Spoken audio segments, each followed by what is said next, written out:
Πάντως και εσύ το χόντρινες στο παιχνίδι, Μην μου πεις τώρα ότι δεν έχω δίκιο. Έλα, του πες βαριές κουβέντες.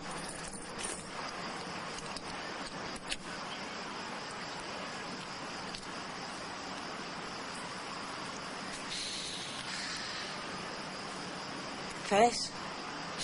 Αμαλία, τρελάθηκες. Έχω βάλει εγώ ποτέ τσιγάρο στο στόμα μου.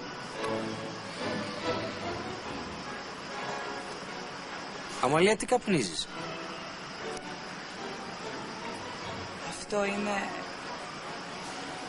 το καλύτερό μου φιλαράκι. Από πότε καπνίζεις χασίσι, Αμαλία? Σε ρωτάω από πότε καπνίζεις χασίσι? Άσε με! Από τότε που κόπηκα σε εξετάσεις. Και οι δικοί μου στο σπίτι μου μου είπανε να κόψω το σβέρκο μου και να κάνω ό,τι καταλαβαίνω. Δεν μου δείξαν λίγη συμπόνια, λίγη αγάπη, λίγη κατανόηση. Και ήταν ανάγκη, βρε κορίτσι μου, να το ρίξεις το χασίσι. Σου είπα, είναι ο ωραιότερος τρόπος για να ξεχνιέμαι. Δεν δίνω πεντάρα για τίποτα. Δηλαδή, 6 μήνες που είμαστε τώρα μαζί καπνίζεις?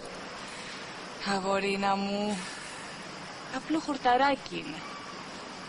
Όποτε θέλω το κόβω και όποτε θέλω με φτιάχνει.